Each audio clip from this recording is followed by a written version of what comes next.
Angel. We'll move on to the next session for today. So I'm very excited to announce our next speaker for today's track two, which is Brian Tarbox. Brian will be joining us from Boston, USA.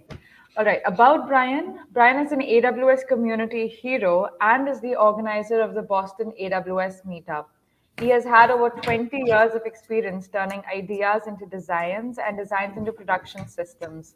Brian has also twice led teams to win the Net World Interrupt Product of the Year and has had over 40 technical publications. We welcome Brian to our talk. Brian, over to you. Hi, thank you so much for the opportunity to talk with this group. One of the it's I don't know if I want to say benefit, but one of the results of the pandemic is that we get to have speakers back and forth. It's 4:30 in the morning my time, so it's I'm wearing headphones so I don't wake anyone up. But the last talk was great. I really enjoyed that. Yeah, let me go to my screen share. Hold on a sec. Share screen. Okay. Yep. Okay. And let me go here. It's getting play from start. Okay. Just checking. You can see my screen. Yes, Brian, we can see your screen. Okay, great. Thanks. This talk is about Alexa emotionality, and Alexa are the little devices that Amazon sells. And I'm pleased that this time I've remembered to mute all my Alexa devices, and that I've really drunk the Kool-Aid, and I have Alexa devices throughout the home, and usually they're interrupting me when I give talks about Alexa. So we won't get interrupted. Just my obligatory branding. I have a regular full-time job, but they asked me not to mention that during these talks. But as the introduction goes, I'm a community hero, and they give us these, the shiny medallion to show. Which is really kind of fun. And I run the Boston meetup. And as the previous speaker was talking about how to get started, not only can someone from Boston join your user group, but anyone who's listening to this can give a talk in the Boston group. We're always looking for speakers, and that would be great. I've got some diverse background. You can see in the bottom right, I used to be a dolphin researcher in Hawaii, and I have an open source music project that lets you turn log files into music so that you can listen to your application. So I'm kind of an odd one, I guess. Like I said, we run the I run the Boston meetup, and this is sort of a little inside joke, but I'll let you in on it. In that we have strong accents here in Boston, so we don't say Boston, we say Boston, and so we came up with this logo of the Boston User Group, and the Makeway and Ducklings is a cultural icon in Boston, which I guess you have to be here to get that one. But anyway, so we're very proud of that logo. Okay, so let's talk about Alexa in general. I know many people are very, very familiar with it. I'm not sure in your neck of the woods how familiar folks are with Alexa itself, but so let me just give you an overview. And one of the strange things that Amazon has done is that applications in Alexa are called skills. So I say skill to most people. They're like, what? It's an application. So basically, you have an Alexa device, and there are various devices, and we'll get into that in a little bit. Originally, all the devices were these little hockey pucks or cylinders, but now they're the new ones around. But Alexa also has devices that have screens, and I've really recently gotten into screen devices. But the device is sitting here, and there's always been a little bit of controversy of, oh my God, Alexa is listening to me all the time, and isn't that a security consideration? Well, if you have a cell phone with you, I think you at a certain level have given up on privacy, but that's another whole talk. Um, but the Alexa devices are listening all the time, but uh, they only keep a buffer of the last 6 seconds, and none of what they're listening to goes up to the cloud until you hear the wake word, which is generally Alexa, although it can also be Echo or computer, or bizarrely, they've just added one where you can control the devices by saying Ziggy, which I don't understand that. But anyway, so it's only when the wake word is said that your device takes the information and sends it up to the cloud. So you say, Alexa, what's the weather, for example? The Alexa device hears it, sends it up to the cloud, um, figures out which application, which skill should respond to that request. It sends the request to that skill. The skill generally has a lambda that responds, that figures out what the response should be. It sends the response back to the cloud, which sends it back down to the device, and you hear it. And I'll tell you that the skill that I'll be mostly talking about is I have a skill called Premier League, which lets you have information about British Premier League football. Here in the States, a lot of people call that soccer, as as contrast to the American National Football League. In my household, football means soccer. So people would say, Alexa, ask Premier League how Liverpool is doing, and my skill would get invoked, and I'd figure out, I'd get information about Liverpool and send it back, and then send it back down to the actual Alexa device, and speak to you. So that's how the Alexa devices work in overview. And if people have questions along the way, I'm not sure if we're gonna. I'm happy to take questions during the talk if you do have questions, or we can take them at the end. But anyway, so that's the Alexa overview. Okay, so one of the things with Alexa is that we know that these devices aren't people. We know that they're just little bits of, they're little computer devices sitting in our houses that are talking to, computers up in the cloud. But there's a level where we don't really want to believe that.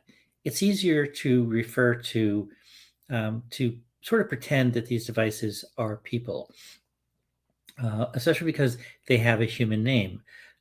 We speak to Alexa. We say, Alexa, how's it going? And Alexa interacts with us more and more as if it was a person, or at least an artificial intelligence. And there's this thing called the uncanny valley, where if an AI simulation is almost exactly right, it can be a little frightening. It's this valley of, if it's clear that it's good but not perfect, that's pretty good. As it gets a little bit too close to perfect, it can be off-putting to people. Now, Alexa we're not in any danger of that yet, but maybe we will eventually. But as skill writers, we really try to maintain that illusion that you're talking to a person. Now, when you talk to humans, which is most of the time when you're talking to humans, people talk with emotions. Oh my God, I'm so excited! I actually am very excited to be here today. I'm also kind of tired because it's 4 a.m, but that's okay. Hopefully, you have no doubt that I'm not a simulation. But when we talk to computers, the tone is always the same. If you've ever called one of those telephone support lines, press 1 to get more information, press 2 to speak in Spanish, press 3 for, it's always the same. It's always flat. There's no affect. You have no, there's, there's, there's no attempt to make you feel like you're talking to a person. So what I'm going to talk to you today about is how we can make your skill more interesting and more engaging.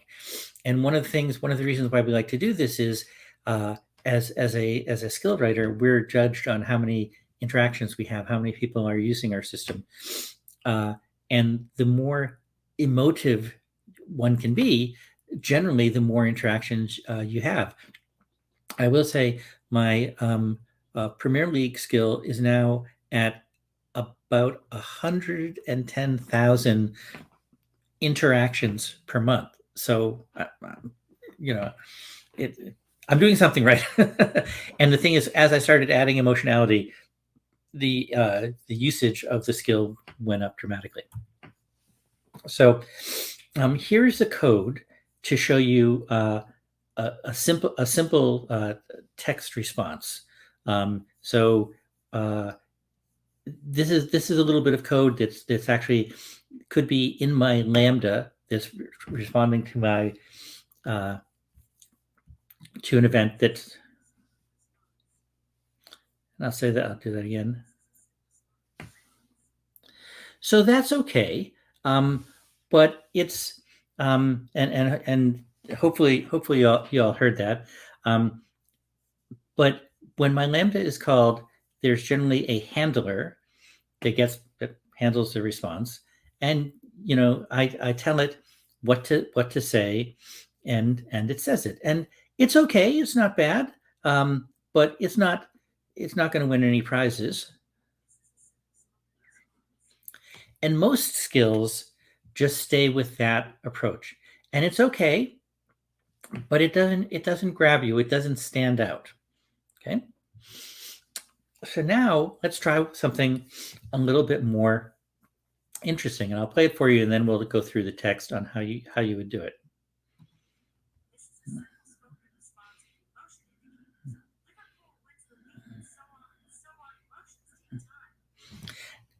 You can tell that that's a very different experience.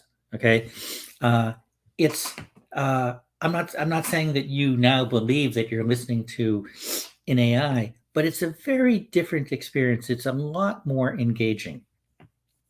So let's look a little bit at the code on how we did this. Again, we have a handler, and this time we break the actual speech out to a text variable, but again, in the end, we're doing a return, and we're speaking the text. So let's look at the text. So this is a simple spoken response. Then we have this Amazon Emotion bit of code. And basically, this is what's called SSML. Boy, that's hard to say at 4:30 in the morning. Speech Synthesis Markup Language. So what it says is that we're going to use an emotion.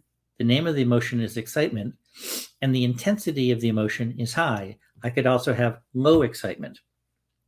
And then down here, I finish it. Now, one of the things you may notice is the text says Liverpool wins the league, and so on and so on. Emotions take time. Well, what do I mean by that? Listen to this. Listen to the sample again, and notice how the emotionality ramps up.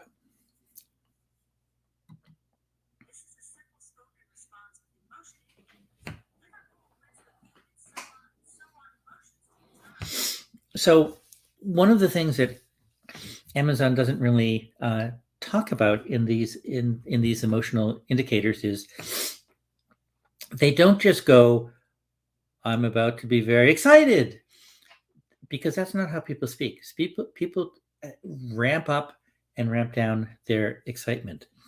So even though you might think it's going to be very excited starting here as with emotional indicators, you notice that it took time for the excitement to build. And that's another example, very subtle way that the system tries to mimic how humans talk. But you see that it's really, it is essentially one line of code here to, pretty dramatically change how the interaction sounds. Whoop, whoop. Okay, we're gonna jump ahead. Um, uh, Now, Alexa can also speak with different voices. Um, so here, I'm saying the same thing, but with different speakers. We have U.S. speakers, speakers representing people from various countries. So listen to the same thing said by different voicing.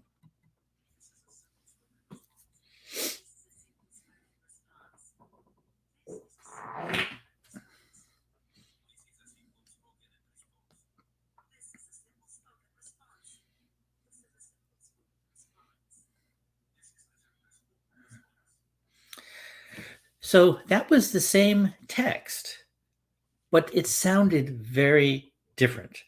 Now, there's a lot of ways you can use this. You can have a particular voice that's that you use throughout your skill, um, and that's quite interesting, even just by itself, because most of the skills don't do that. Most of the skills simply talk in the normal Alexa voice. But if you, Hi, Brian. yep, Hi, I'm so sorry to interrupt you in between the session. Just to let you know, your Alexa's voice is a little low. We can't hear it okay. properly. Let me okay. Let me turn it up a little bit. Let me try again. Okay, Yeah, sure. is Yeah, that I think it's better if you could increase the volume a little more, that would be great. It's better now, but a little more, I guess.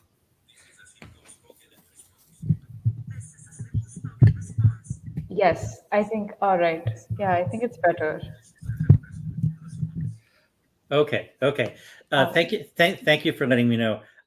So uh, again, you could hear that there was very different voicing. It was the same information um, uh, presented each time, but different voicing um, can make it more interesting.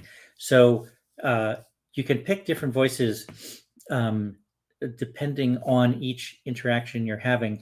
You can also pick the different voice for uh, where your skill is running.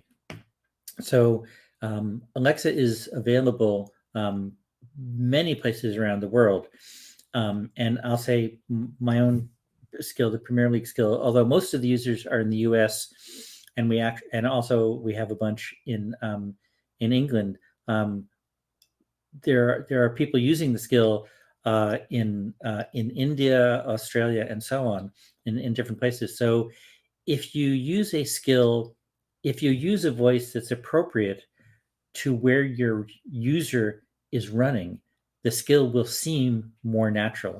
And again, the code to make this change is very, very simple. Another place where you can use this voicing is if your if your skill is wanting to represent multiple people. So a lot of skills exist as games where you have different characters in the game, and you can give each character a different voice, and it becomes a lot more interesting and a lot more engaging. Okay, so one of the things you can do with the emotionalities is that you can combine them, and you can have all different effects combined together. And we'll give an example here that hopefully you can hear better.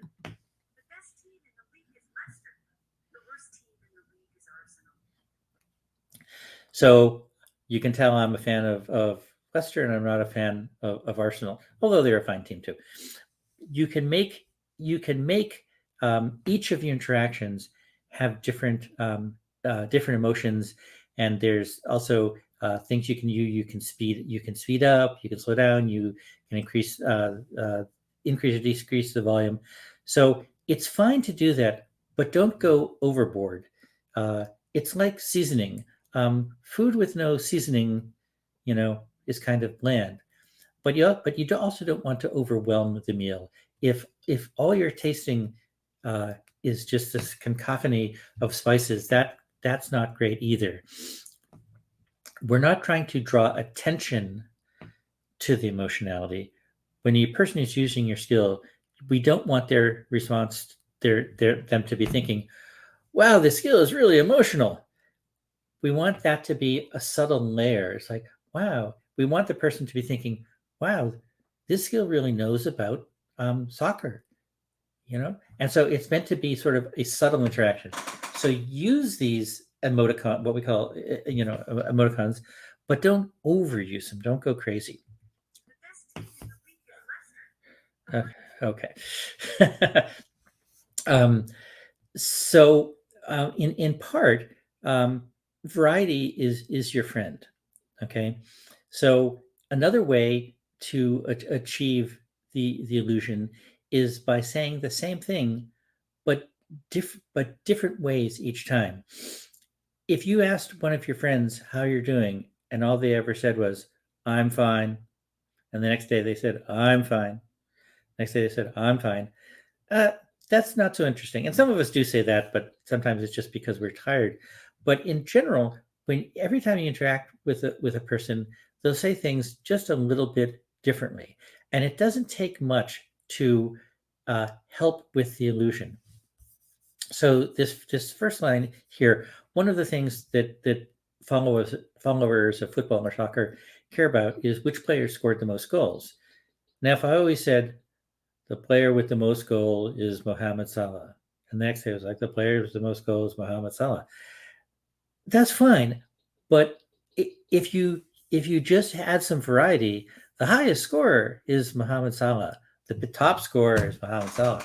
The best scorer is Mohamed Salah.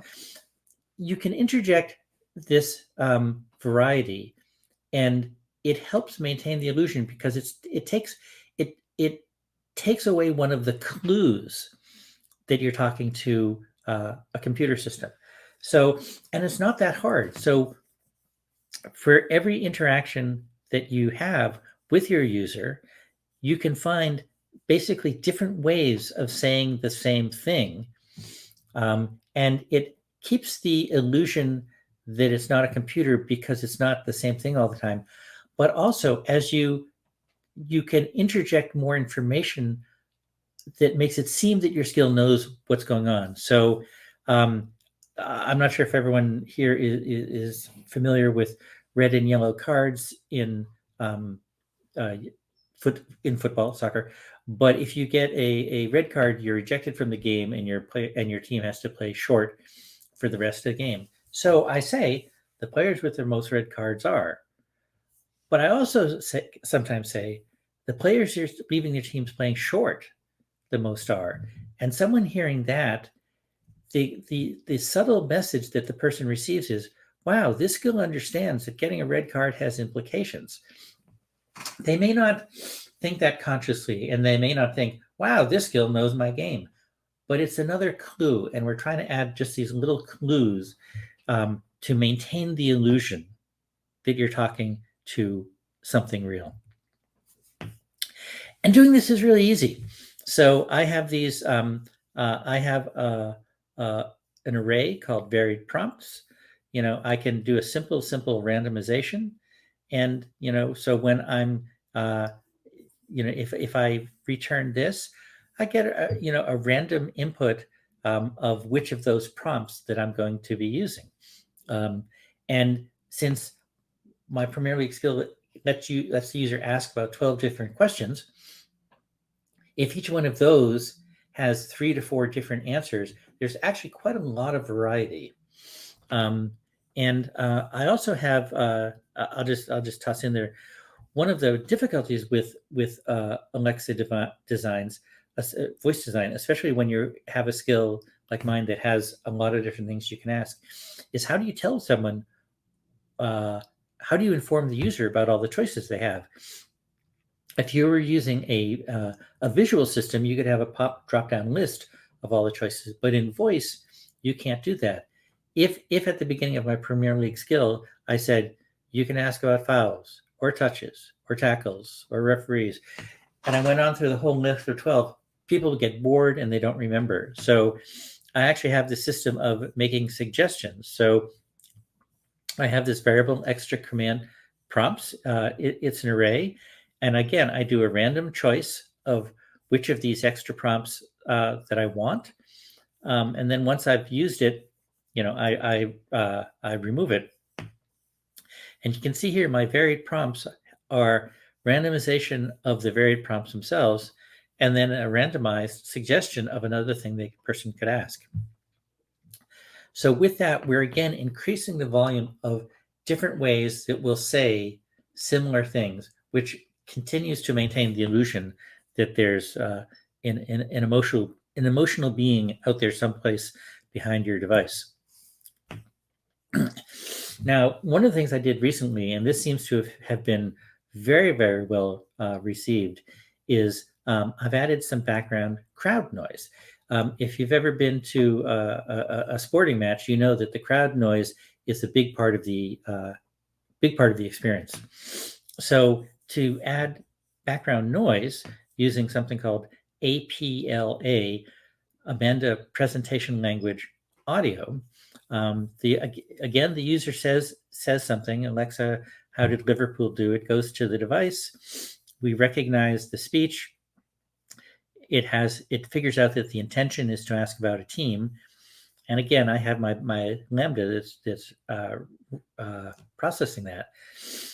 But in this case, I render a document rather than just sending out speech. And that comes back to the system and goes back out to the user. And I also have the option of making a visual response in addition to just an audio response. So let's, right. So rather than that SSML that I've been showing you earlier, we send a document, and the document has structure to it and it has data, so you can parameterize things in your Lambda. And the document says what the system should do, what it should say, and the order in which it should say it. Now, I will say APLA's documentation is pretty thin, and the error reporting is quite frankly terrible. If you get your document wrong in any way, it just says invalid response, and it doesn't tell you why it's invalid or where it's invalid. So writing these documents can be pretty tricky. So my best advice is to find a working example, and there are lots of them. Find a working example and start there and make little changes, and use source control for your system. Use GitHub or something, because the sometimes it can be a very subtle change that makes the thing invalid. And like I said, I love Alexa. I love Amazon. I'm a community hero after all, but this is one place where their error reporting is really pretty bad. So now let's look at how we're going to add crowd noise. So it looks a little bit different, but it's still okay. In this case, we're still returning, and we have this thing called a response builder. Okay, and here we add a directive, and the directive is Alexa Presentation Language Audio render document directive, and we have a link to the document, and then we have the source code for the document. In this particular case, I'm not binding any data to it, but now so you can see that you don't have to understand this bit of code, but the very fact that I can show you this bit of code on a single PowerPoint slide to make crowd background noise shows that it's really not too bad. So let's listen to let me show you the document first, actually. So because here I'm referring to a document, so let's look at the document. So it's just it's simply a JSON document. We say that it's an APLA document, and we're going to do a mix, because we want to have a mix of the actual spoken text and also some background crowd noise. So we have it's a mixer type. And this is the beginning of it. The next bit is we have what items we want to mix, okay? Well, we have some text, and remember, this goes back to our familiar SSML, and so this might be the text, the actual text that would be spoken, like, Liverpool beat Arsenal, so on and so on. And then this little bit over here is the bit that's kind of interesting. We now have this one. This one's type was speech. This type is audio, and I pass in a link to the source of my audio, which is just going to be a background sound file. And one of the things that's kind of interesting is that your sound file, how long should the sound file be? Well, your text over here is going to be different on every interaction. And so Amazon has given us this really nice control called trim to parent, which says basically have crowd noise going, but as soon as this item is done, stop this item. Okay. The next bit, and you can go crazy with the various interactions. A next bit that's interesting is when you a place where it matters is when you change languages. Until recently, or I guess currently, all of my my skilled users have been using English, but here in the States, especially, Spanish is the second most popular language in our country, and so I'm trying to create a Spanish version of the skill, which is tricky because I don't actually speak Spanish. My wife and son speak Spanish, and they mock me incessantly on my attempts to use Spanish. And so I'm going to play for you a little phrase, and I'm going to say it. I'm going to have this phrase said in English, and then an English voicing of Spanish, and then a voicing using a Spanish speaker. So you can see down here, I have this XML, and I have a voice name of Miguel. And you don't need to know, and what we're trying to say is this Spanish phrase that basically says, Liverpool beat Chelsea, or Liverpool is going to play Chelsea. And so listen to the differences. And you don't need to speak Spanish, because I don't, but you can hear the different the implications of the voicing. And this is going to be silent for just a second here. There we go.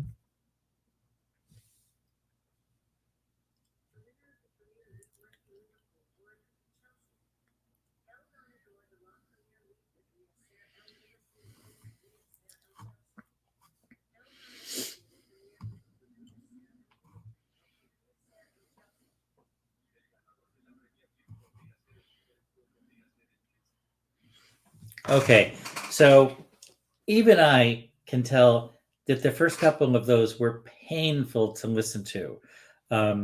It's like me saying, El Ganador de la Premier League, Podria. No. That's terrible. When I had a Spanish speaker speaking the Spanish, it became a lot more reasonable. And that's it for right now. All of this only scratches the surface of what you can do with emotionality and various things in voice.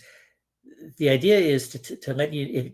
Basically, the takeaways from this is that voice is becoming an increasing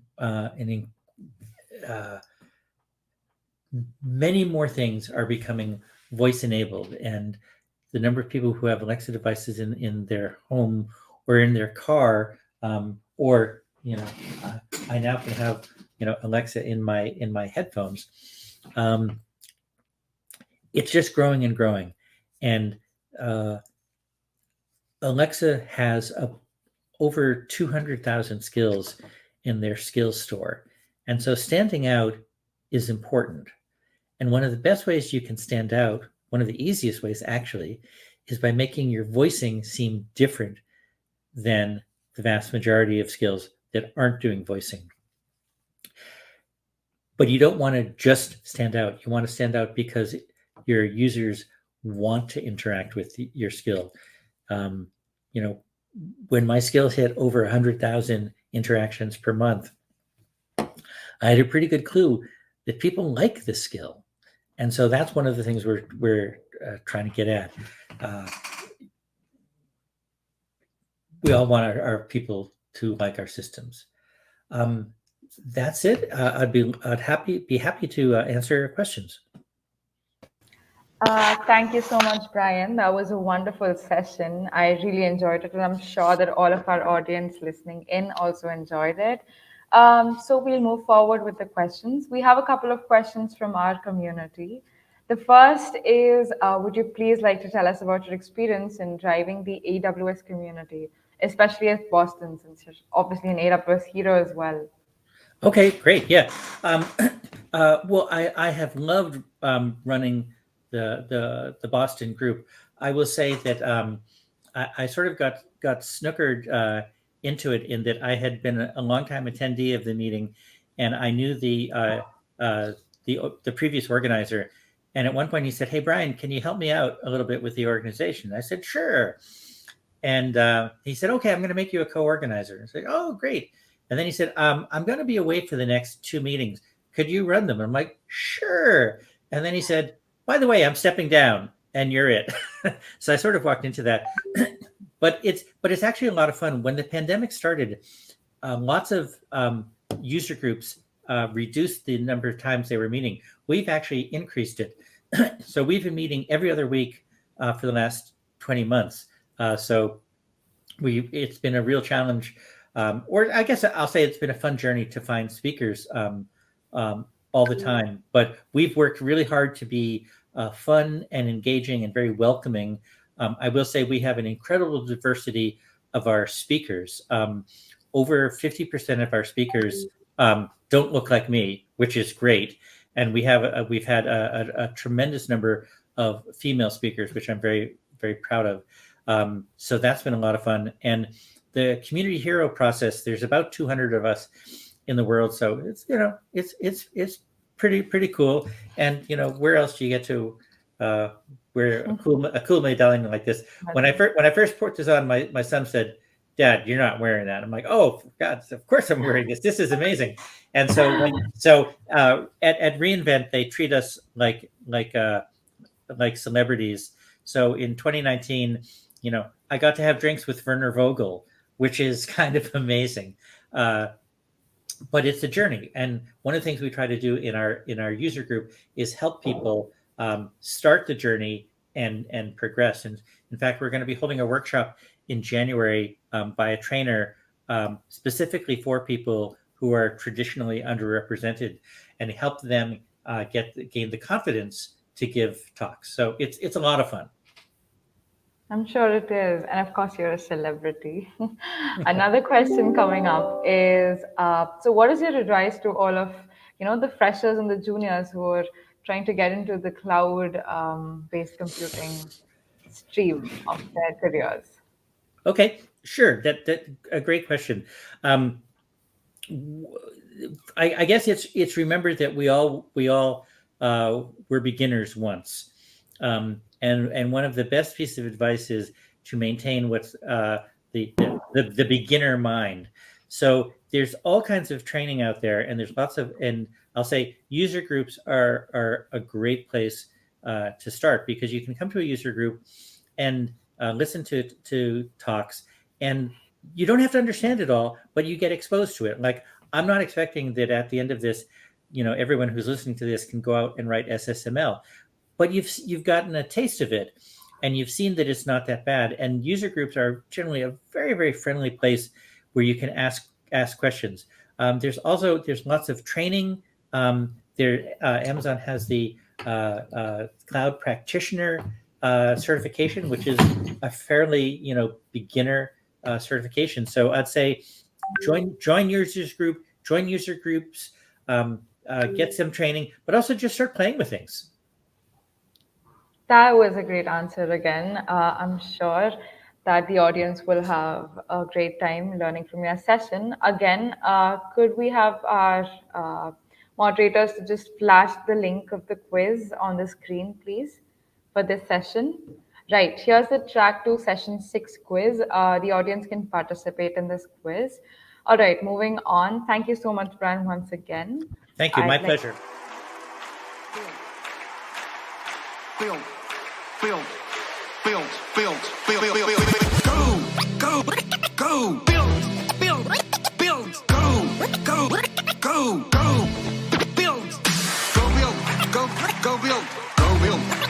Go. Build.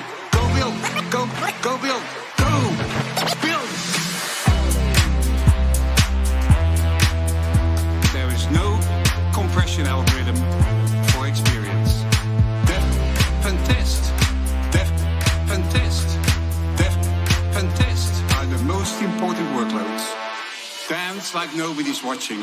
Dance like nobody's watching. Dance like nobody's watching. Dance like nobody.